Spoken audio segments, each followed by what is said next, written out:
નમસ્કાર મિત્રો, સ્વાગત છે તમારું મારી ચેનલમાં। લગ્નના દિવસે દુલ્હનની જગ્યાએ બીજી યુવતી મંડપમાં કેમ આવી? અમદાવાદના જાણીતા ઉદ્યોગપતિ હેમંત શાહની એકમાત્ર દીકરી કાવ્યા શાહના લગ્ન શહેરના યુવા બિઝનેસમેન આર્યન મહેતા સાથે નક્કી થયા હતા। લગ્નનો દિવસ આખા પરિવાર માટે ખુશીનો લઈને આવ્યો હતો। શહેરની સૌથી મોટી 5 સ્ટાર હોટેલમાં ભવ્ય લગ્નનું આયોજન કરવામાં આવ્યું હતું, જ્યાં હજારો મહેમાનો હાજર હતા। બેન્ડ બાજા, સજાવટ અને ઉજવણી વચ્ચે દરેક વ્યક્તિ દુલ્હનની આતુરતાથી રાહ જોઈ રહી હતી। કાવ્યા પણ પોતાના રૂમમાં તૈયાર થઈ રહી હતી। એ દરમિયાન તેમના મોબાઈલ પર એક અજાણ્યા નંબર પરથી મેસેજ આવ્યો, જો આજે તું લગ્ન કરશે તો એક નિર્દોષ માણસનું મોત થશે। જો સત્ય જાણવું હોય તો તરત જ હોટેલના પાછળના ગાર્ડનમાં એકલી આવ। કાવ્યાએ શરૂઆતમાં આ મજાક સમજી, પરંતુ થોડા જ સેકન્ડમાં બીજા મેસેજ સાથે એક ફોટો આવ્યો। ફોટામાં તેનો નાનો ભાઈ દોરડાથી બંધાયેલો દેખાતો હતો। આ દ્રશ્ય જોઈને કાવ્યાના પગ નીચેની જમીન સરકી ગઈ। તેણે ગભરાઈને પોતાની સૌથી નજીકની મિત્ર નૈનાને માત્ર એટલું કહ્યું, હું 5 મિનિટમાં પાછી આવું છું। કોઈને કંઈ કહેતી નહીં અને પાછળના દરવાજેથી બહાર નીકળી ગઈ। 5 મિનિટ વીતી ગઈ, પછી 10, પછી 20, પરંતુ કાવ્યા પાછી આવી જ નહીં। બીજી તરફ મંડપમાં પંડિતજી વિધિ શરૂ કરવા તૈયાર હતા। મહેમાનો રાહ જોઈ રહ્યા હતા અને બંને પરિવારોમાં ગભરાહટ ફેલાવા લાગ્યો। કાવ્યાના માતા પિતા તેની આખી હોટેલમાં શોધવા લાગ્યા, પરંતુ તેનો કોઈ પત્તો મળ્યો નહીં। લગ્ન અટકી જાય તો બંને પરિવારોની આબરૂ જોખમમાં મુકાઈ જાય એવી સ્થિતિ ઊભી થઈ। એ સમયે નૈનાએ એક એવો નિર્ણય લીધો જેનાથી બધું બદલાઈ ગયું। તેણે કાવ્યાનો લાલ લહેંગો પહેર્યો, લાંબો ઘૂંઘટ ઓઢ્યો અને કોઈને જાણ કર્યા વગર દુલ્હનની જગ્યાએ મંડપમાં જઈને બેસી ગઈ। મંડપમાં બેઠેલા કોઈ મહેમાનને શંકા પણ ન ગઈ કે ઘૂંઘટની અંદર બેઠેલી યુવતી કાવ્યા નહોતી, પરંતુ કોઈ બીજી હતી। આ તરફ કાવ્યા હોટેલના પાછળના ગાર્ડનમાં પહોંચી ત્યારે તેની પાછળ કોઈએ ધીમેથી દરવાજો બંધ કરી દીધો અને તે ડરથી પાછળ ફરી। કાવ્યાએ ડરીને પાછળ જોયું તો કાળા કપડાં પહેરેલો એક અજાણ્યો માણસ તેની સામે ઊભો હતો। તેના ચહેરા પર માસ્ક હતું અને હાથમાં મોબાઈલ હતો। તેણે કાવ્યાને શાંત રહેવાનું કહ્યું અને તેના ભાઈનો બીજો વિડીયો બતાવ્યો, જેમાં તે ડરીને રડી રહ્યો હતો। કાવ્યા ગભરાઈ ગઈ અને વારંવાર પૂછવા લાગી કે તેનો ભાઈ ક્યાં છે। એ વ્યક્તિએ કહ્યું કે જો તે પોતાના પરિવારને બચાવવા માંગતી હોય તો તેની સાથે આવવું પડશે અને કોઈને ફોન કરવાનો કે મદદ માંગવાનો પ્રયાસ પણ નહીં કરે। પરિવારના ડરથી કાવ્યા તેની સાથે ચાલી ગઈ। બીજી તરફ હોટેલમાં નૈના ઘૂંઘટ ઓઢીને મંડપમાં બેઠી હતી। વિધિ શરૂ થઈ ગઈ હતી, પરંતુ નૈનાના હાથ ધ્રુજી રહ્યા હતા। આર્યનને પણ કંઈક અજીબ લાગતું હતું। જ્યારે તેણે દુલ્હનના હાથમાં પહેરેલી વીંટી જોઈ ત્યારે તે ચોંકી ગયો, કારણ કે આ વીંટી કાવ્યાની નહોતી। તેણે તરત જ પંડિતજીને રોકાવા કહ્યું અને ધીમેથી ઘૂંઘટ ઉંચક્યો। સામે નૈનાનો ચહેરો હતો। આખા મંડપમાં સન્નાટો છવાઈ ગયો। કાવ્યાના માતા પિતા દોડી આવ્યા અને આશ્ચર્યથી પૂછ્યું, કાવ્યા ક્યાં છે? નૈનાની આંખોમાં આંસુ આવી ગયા। તેણે કંપતા અવાજે કહ્યું, કાવ્યા મુશ્કેલીમાં છે, કોઈ તેને લઈને ગયું છે અને જો આપણે તરત પોલીસને જાણ નહીં કરીએ તો કદાચ બહુ મોડું થઈ જશે। આ સાંભળતા જ આખા લગ્ન સમારંભમાં અફરાતફરી મચી ગઈ અને તરત જ પોલીસને ફોન કરવામાં આવ્યો, પરંતુ કોઈને ખબર નહોતી કે આખું કાવતરું કોણે રચ્યું હતું, તેનું સાચું કારણ શું હતું। પોલીસ થોડા જ મિનિટોમાં હોટેલ પર પહોંચી ગઈ।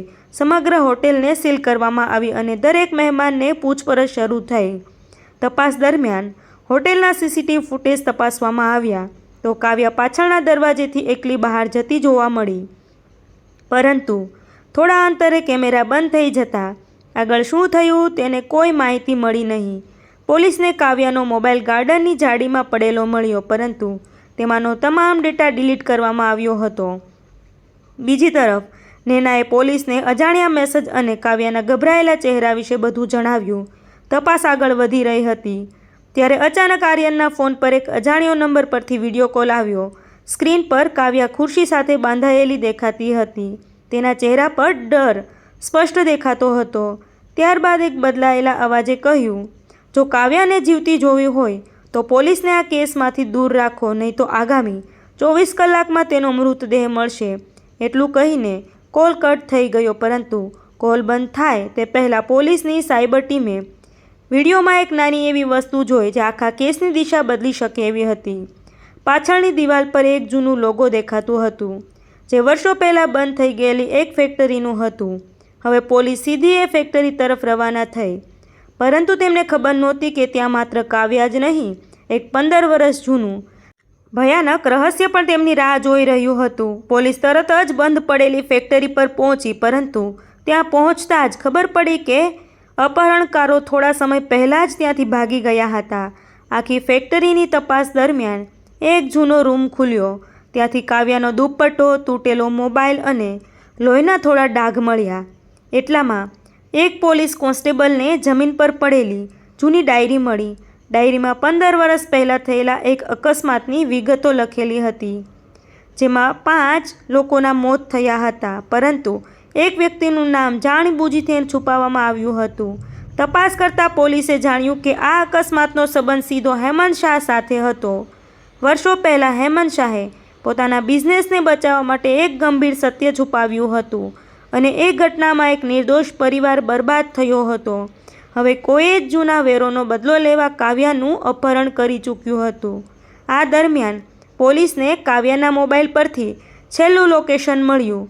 શહેરની બહાર આવેલા એક જૂના ફાર્મ હાઉસમાં કાવ્યાને રાખવામાં આવી હોવાની શંકા હતી. પોલીસની ટીમ તરત જ ત્યાં પહોંચી, પરંતુ ફાર્મ હાઉસનો દરવાજો ખોલતા જ અંદર કોઈ નહોતું. રૂમની વચ્ચે માત્ર એક ખુરશી હતી, તેના પર કાવ્યાનો મંગળસૂત્ર પડ્યો હતો અને દિવાલ પર લાલ રંગથી એક જ વાક્ય લખેલું હતું, સાચી રમત હવે શરૂ થઈ છે. ફાર્મ હાઉસમાંથી મળેલા પુરાવાઓના આધારે પોલીસે તપાસ વધુ ઝડપી બનાવી. દિવાલ પર લખેલા શબ્દો અને ત્યાંથી મળેલા એક નાનકડા GPS ટ્રેકરને આધારે સાયબર ટીમે એક નવી જગ્યાનું લોકેશન શોધી કાઢ્યું. એ શહેરની બહાર આવેલી એક જૂની મિલ હતી, જે વર્ષોથી બંધ પડી હતી. પોલીસની ટીમ ત્યાં પહોંચી તો અંદરથી કોઈના રડવાનો અવાજ સંભળાયો. દરવાજો તોડીને અંદર પ્રવેશતા જ કાવ્યા એક ખુરશી સાથે બંધાયેલી મળી ગઈ. પોલીસે તરત જ તેને સુરક્ષિત બહાર કાઢી, પરંતુ કાવ્યા સતત એક જ વાત કહી રહી હતી, મને અહીં લાવનાર વ્યક્તિ એકલો નહોતો. તેની સાથે કોઈ એવો માણસ હતો જેને હું ખૂબ સારી રીતે ઓળખું છું. પોલીસને શંકા ગઈ કે આ કેસમાં પરિવારની નજીકનો કોઈ વ્યક્તિ સામેલ હોઈ શકે છે. એ જ સમયે સાયબર ટીમે અપહરણ માટે વપરાયેલા મોબાઈલ નંબરનું છેલ્લું લોકેશન ટ્રેક કર્યું, જે જોઈને બધા અધિકારીઓ ચોંકી ગયા. એ નંબર કોઈ અજાણ્યા ગુનેગારનો નહોતો, પરંતુ હેમંત શાહના વર્ષોથી વિશ્વાસુ અને પરિવારના દરેક સભ્યનો નજીકનો માણસ ગણાતા તેમના પર્સનલ મેનેજર રાકેશના નામે નોંધાયેલો હતો. પોલીસે તરત જ રાકેશની શોધખોળ શરૂ કરી, પરંતુ તે પોતાના ઘરમાંથી ગાયબ હતો. બીજી તરફ કાવ્યાએ ધીમા અવાજમાં કહ્યું, રાકેશ માત્ર એક મોહરો છે. આ આખા કાવતરાનો અસલી માસ્ટરમાઇન્ડ હજુ સુધી કોઈની નજરમાં આવ્યો જ નથી. રાકેશની શોધમાં પોલીસે અનેક શહેરોમાં દરોડા પાડ્યા. 2 દિવસ પછી તે એક હાઈવે પાસેની હોટેલમાંથી ઝડપાઈ ગયો. શરૂઆતમાં તેણે પોતે નિર્દોષ હોવાનો દાવો કર્યો, પરંતુ પુરાવાઓ સામે આવતા આખરે તે તૂટી પડ્યો. તેણે કબૂલ્યું કે પૈસાની લાલચમાં તેણે કાવ્યાનું અપહરણ કરવામાં મદદ કરી હતી, પરંતુ આખી યોજના તેની નહોતી. તેણે પોલીસને એક એવું નામ જણાવ્યું કે બધા ચોંકી ગયા, આર્યનના કાકા વિજય મહેતા.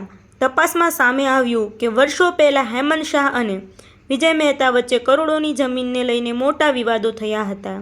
વિજયે પોતાના પરિવારની બરબાદી માટે હેમંતને જવાબદાર માન્યો હતો અને બદલો લેવા વર્ષો સુધી યોગ્ય તકની રાહ જોતો રહ્યો. કાવ્યા અને આર્યનના લગ્ન તેને સૌથી યોગ્ય તક લાગ્યા. તેણે રાકેશને પૈસાની લાલચ આપીને કાવ્યાનું અપહરણ કરાવ્યું, જેથી લગ્ન તૂટી જાય અને બંને પરિવારો બરબાદ થઈ જાય. પરંતુ પોલીસને હજુ એક સવાલનો જવાબ મળ્યો નહોતો, નૈનાએ કાવ્યા ગાયબ થવાની જાણ કેવી રીતે થઈ. જ્યારે નૈનાને ફરી પૂછપરછ કરવામાં આવી ત્યારે તેણે શાંત અવાજમાં કહ્યું, કારણ કે કાવ્યાએ ગાર્ડનમાં જવા પહેલાં મને એક સત્ય કહ્યું હતું, અને એ સત્ય મેં આજ સુધી કોઈને કહ્યું નથી. રૂમમાં બેઠેલા દરેક અધિકારીની નજર હવે નૈના પર હતી, કારણ કે કદાચ આખા કેસનો સૌથી મોટો ભેદ હજુ ખુલવાનો બાકી હતો. પોલીસે નૈનાને શાંતિથી આખી વાત કહેવા કહ્યું.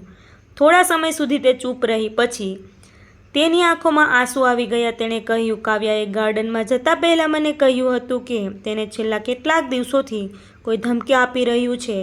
તેણે મને એક પેન ડ્રાઈવ આપી હતી અને કહ્યું હતું કે જો તે 1 કલાકમાં પાછી ન આવે તો આ પેન ડ્રાઈવ પોલીસને આપી દેજે. નૈનાએ તરત જ પોતાના પર્સમાંથી એ પેન ડ્રાઈવ કાઢીને પોલીસને સોંપી. જ્યારે પોલીસે તેને ખોલી ત્યારે અંદર કેટલાક વિડીયો, બેંક ટ્રાન્ઝેક્શનના દસ્તાવેજો અને ગુપ્ત ઓડિયો રેકોર્ડિંગ હતા. એ તપાસ પુરાવાઓ સ્પષ્ટ બતાવી રહ્યા હતા કે વિજય મહેતા વર્ષોથી ગેરકાયદેસર રીતે કરોડો રૂપિયાની છેતરપિંડી કરી રહ્યો હતો અને રાકેશ તેની મદદ કરતો હતો. કાવ્યાને આ સત્ય થોડા દિવસ પહેલાં જ ખબર પડી ગઈ હતી, એટલે તેને ડરાવીને રસ્તામાંથી હટાવવાનો પ્લાન બનાવવામાં આવ્યો હતો. આ પુરાવાઓ મળતા જ પોલીસે તરત જ વિજય મહેતાની ધરપકડ કરી. કોર્ટમાં લાંબી સુનાવણી બાદ તમામ ડિજિટલ અને સાક્ષી પુરાવાઓ રજૂ થયા. અંતે કોર્ટ વિજય મહેતા અને રાકેશને દોષિત ઠેરાવી કડક સજા ફટકારી. કાવ્યા સુરક્ષિત પોતાના પરિવાર પાસે પરત આવી અને થોડા મહિનાઓ પછી આર્યન સાથે સાદાઈથી લગ્ન કર્યા. આ ઘટનાએ બંને પરિવારોને એક મોટો પાઠ શીખવ્યો. ખોટ અને બદલો થોડા સમય માટે જીતતા દેખાય, પરંતુ અંતે સત્ય અને ન્યાય જ જીતે છે. તો મિત્રો, આવી સ્ટોરીઓ સાંભળવા માટે મારી ચેનલમાં બન્યા રહેજો. વિડીયો પસંદ આવ્યો હોય તો વિડીયોને લાઇક કરી ચેનલને સબસ્ક્રાઈબ કરવાનું ભૂલશો નહીં મિત્રો. Thank you.